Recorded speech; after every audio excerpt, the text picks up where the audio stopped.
معمولاً صورت عمومی کلان شهرهای عصر کنونی از جمله کابل نماد و تجلی هندسی از مظاهر مدرنیته و ساختمانسازی‌های نو هاست. اما با کمی عبور از سطح عمومی شهر و گذر در لایه‌های زیرین اسکلت شهری، چشم ما به بناهای دیگر برمی‌خورد. بناهایی که نماد و نمایندگی از تاریخ کهن و سنت تاریخی ما در افغانستان دارند. دقیق در قلب کابل، در میان مجموعه‌ای از سازه‌ها و بناهای قدیم و جدید اکادمی علوم، موزیم نو تأسیس خودنمایی می‌کند که ساختمان آن در اواسط قرن 19 به سبک معماری کلاسیک اروپا ساخته شده است. اسم اصلی این بنا قصر شابوبوجان است که در زمان سلطنت عبدالرحمن خان و دست معماران آلمانی و با الگوی اتریشی ساخته شده است. قصر شابوبوجان از جمله آبده‌های تاریخی افغانستان به شمار می‌رود. این قصر با شکوه در قسمت جنوب غرب و شمال شرق وزارت داخله و مقابل تانکتل شهر نو کابل موقعیت دارد. اکادمی علوم افغانستان برای فعلا از این قصر به عنوان موزیم اتنوگرافی از آثار و نمادهای قومی، هنری و فرهنگی مردم افغانستان در گذشته‌ها استفاده می‌کند.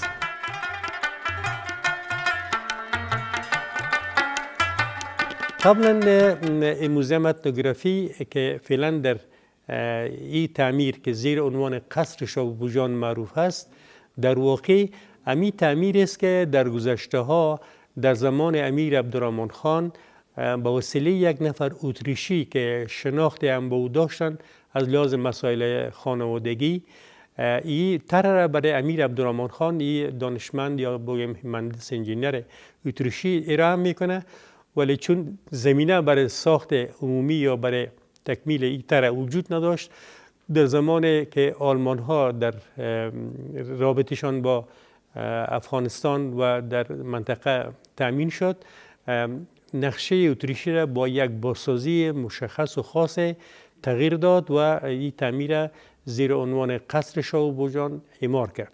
قصر شابوبوجان از جانب امیر عبدالرحمن خان برای خواهرش که البته بسیار صمیمی بود با او، این را تنظیم کرد و برای تکمیل از مهندسین آلمانی و تعداد از معماران کشور خود ما استفاده کرد و چون قصر اعمار کرد. چنانچه که معلوم میشه این قصر در 3 بخش به اساس نیازمندی هایی که در دوره امیر حبیب‌الله خان بود و برای ضرورت برای تجمع یک تعداد از متنفذین قومش در کنار شابوبوجان بود، این را اعمار کرد. یعنی هر قسمت از این تعمیر دارای یک راهرو، یک زینه است که این زینه میتونه به وسیله یک دهلیز متحول با هم متصل پیدا بکنه. چیزی که بسیار جالب است، ساختار یک قصر که در گذشته واقعا در منطقه بی بدیل بود، مربوط است به دوره باروک اروپا، چرا که در دوره باروک اروپا تمام ساختارها و تزیینات، هنرها و پیدای مادی و معنوی او دوره در تلفیق با سیستم‌های فرهنگ خود منطقه عجین میشه. به می خاطر است که بسیار پیداهای مادی و هنری دوره‌های باستان مانند روم، مانند یونان و سایر سرزمین هایی که رابطه مستقیم با دوره باروک و بعد از رنسانس یا نوزایی داره، این را تقریبا تنظیم میکنند. به این خاطر است که سیستم مهندسی و انجینیری این قصر شابوبوجان رابطه مستقیم با ساختار و مهندسی دوره باروک اروپا داره.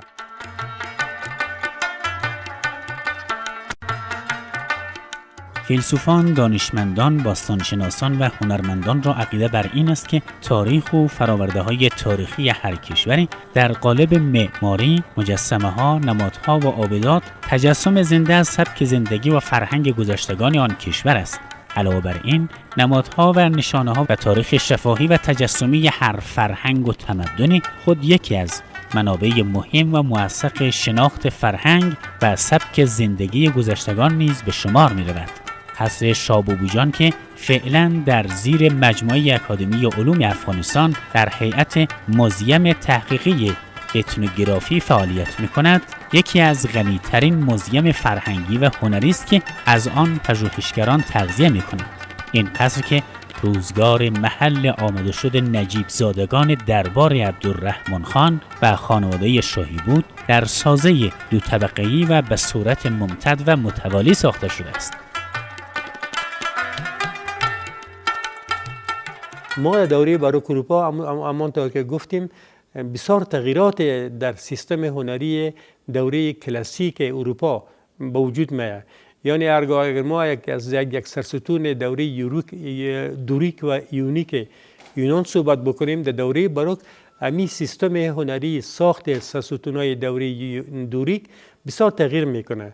یا سرستون‌های دوره که ما در اونجا هنر ساختاری سرستون‌های کرنتین یونان میبینیم، در دوره باروک دست باز و آزاد پیدا میکنن و تغییرات بزرگ هم در سیستم ساختار پایه‌ها و همچنان تزیینات سرستون زیستون میاره.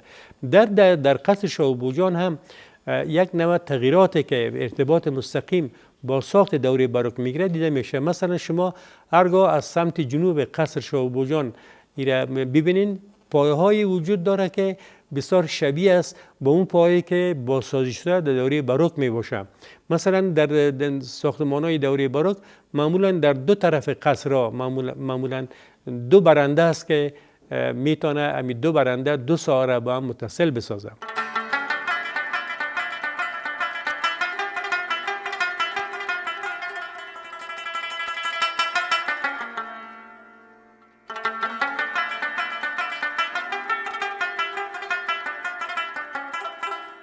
سبک معماری قصر شاه بوبوجان تلفیقی از هنر معماری کلاسیک اروپا و افغانستان در هیئت ساختمان اداری دولتی است. موزیم تحقیقی اتنوگرافی که درهای آن برای محققان و پژوهشگران فرهنگ و تاریخ باز است، در خدمت جامعه و پیشرفت فرهنگی آن فعالیت می‌کند.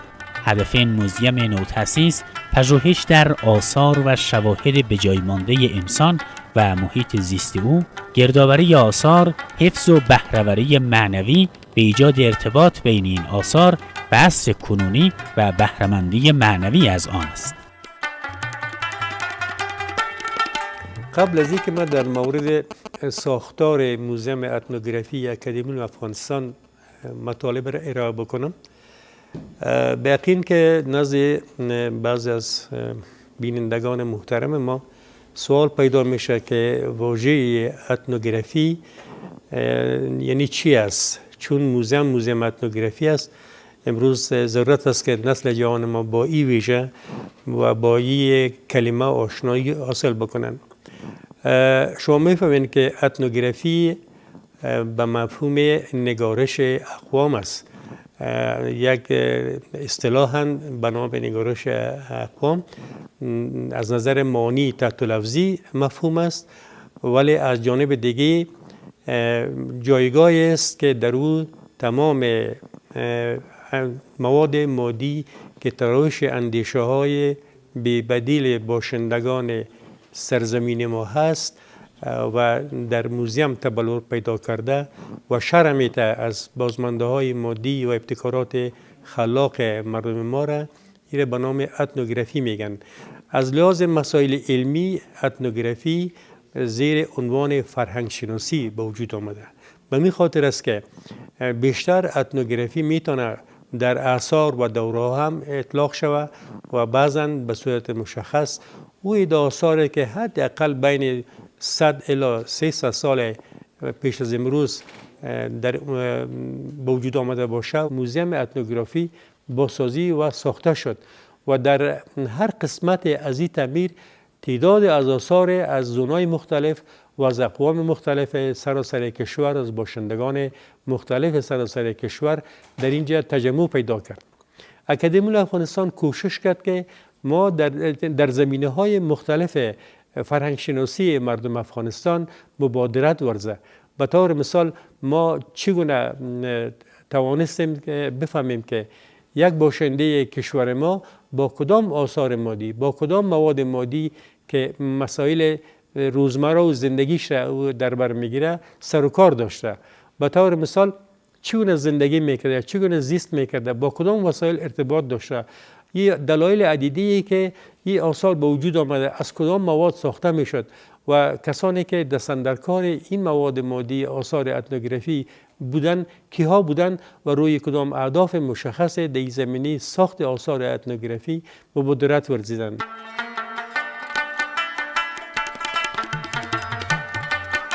موزیم تحقیقی اتنوگرافی اکادمی علوم افغانستان که در مقابل تانکتل شهر نو کابل موقعیت دارد، آثارها، نمادها، سازه و فراورده‌های زیادی از تاریخ فرهنگی اقوام و نژادهای افغانستان را در خود جای داده است.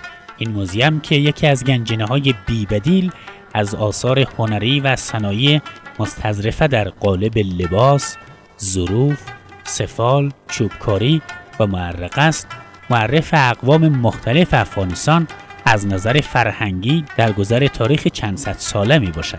آثار فرهنگی فاخری که در این موزیم گرد آمده است، ترکیبی از 4 زون افغانستان، نمونه‌های از لباس‌های قدیمی مناطق مرکزی، چوبکاری‌های نورستان و آثار هنری سمت شمال و جنوب افغانستان می باشد. نمایش این آثار در درون ویترین‌ها برای هر بیننده این حس را ایجاد می کند که در مردم افغانستان گذشته‌های دورتر از عصر کنونی غنی‌ترین روحیه و رویه زندگی را داشتند.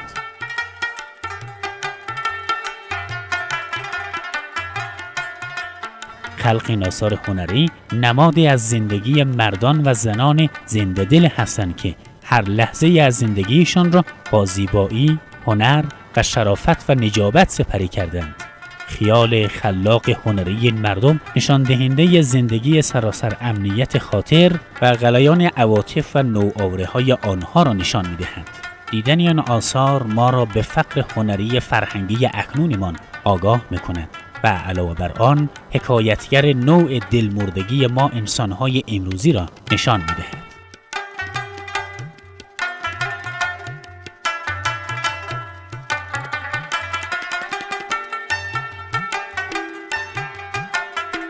چیزی که بسیار قابل بحث است چگونگی موجودیت موزیم اتنوگرافی در کشور. یک چیزی که بسیار باید مورد چیز قرار بگیره، تشخیصی که آثار اتنوگرافی مرز میان دوره باستان و دوره جدید نداره. بعضی دانشمندان به یک قید هستند که آثار اتنوگرافی اطلاق میشه از یک نسل یعنی از یک جنریشن 30 سال تا 300 سال، ولی تحقیقاتی که صورت گرفته ما زمانی که در مورد فرهنگ باشندگان قدیم افغانستان حتی در دوره آثار و دورهای دور صحبت میکنیم، ما زیر عنوان فرهنگ شناسی دوره باستان هم میتونیم مطالب مطرح بکنیم. ولی اصطلاحاً اتنوگرافی که خودش در محتوای خود ساخته از پدیده‌های مادی که ترایش ذهن و اندیشه‌های باشندگانی کشور است، زیر عنوان اتنوگرافی حداقل بین 50 الی 100 الی 150 سال میتونیم به مثابه آثار بازمانده مادی که از فرآیند و ترایش‌های بی‌بدیل اندیشه و روان مردم افغان زمین است مطرح بحث قرار بگیرد.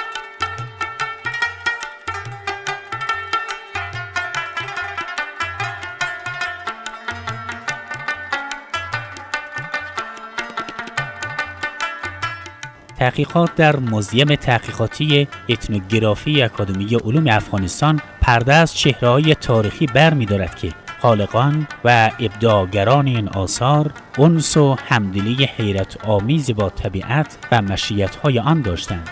چرخ‌های ریسندگی و بافندگی که محصول ذهن خلاق و دستان هنرپرور آن مردم است، شاید ثمر کار هنر را چند برابر می‌کرده است. لباس‌های پشمی، بافتن گریم و قالن‌های افغانستانی که امروزه معرف فرهنگ فاخر گذشته و اقتدار آینده ایمان است، از همان زمانهای دوری بر ما رسیده است که در این موزیم نمونه‌های آن را مشاهده می‌کنیم. این موزیم شاید بهترین زمینه برای درهم آمیزی فرهنگ‌ها و تاریخ متفاوت زندگی مردم افغانستان در قدیم است. حضور جمعی نمادهای متفاوت فرهنگی از گوشه و کنار افغانستان در این موزیم زیبایی‌های بصری آن را چند برابر کرده است. نمادهای فرهنگی ولایات مرکزی، آثار مناطق نورستان، ابزارهای نفیس هنری زون شمال و جنوب همگی در این موزیم یک سازه عمومی را شکل داده است که شاید بتوان از آن به عنوان تجلی هویت ملی مردم افغانستان نام برد. در این مکان شاید بالای هزاران اثر فرهنگی هنری در قالب لباس، اساسات خانه از قبیل ظروف مسی مزین شده، ظروف چوبی، سفال، انواع ابزارهای جنگی و زیورالات زنانه و بقیه مواد فرهنگی به نمایش گذاشته شده است.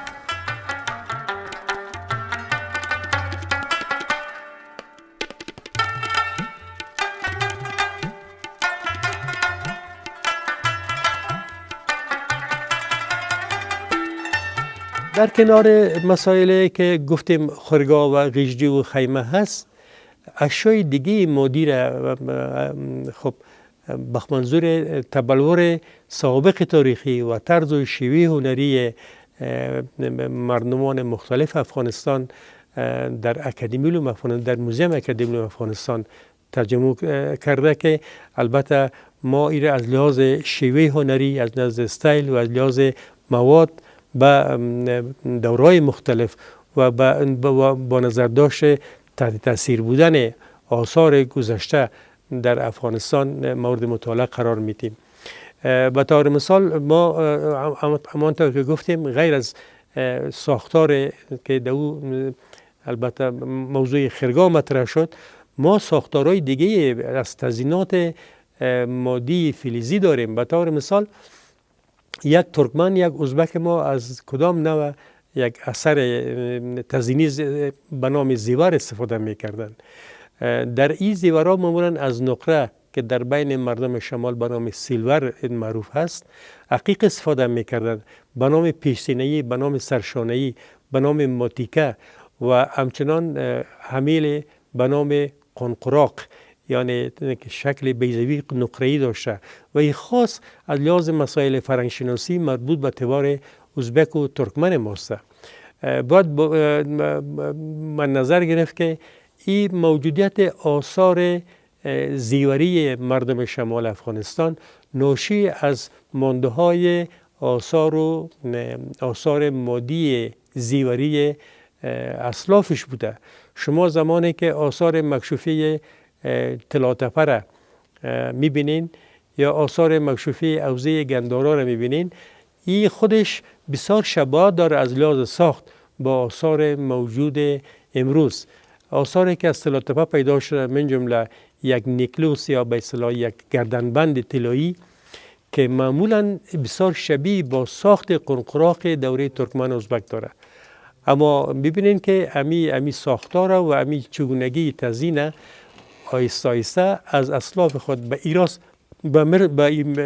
ارث بردن و جزء از میراث‌های فرهنگی خانواده یا تبار ازبک و ترکمن مردم افغانستان است.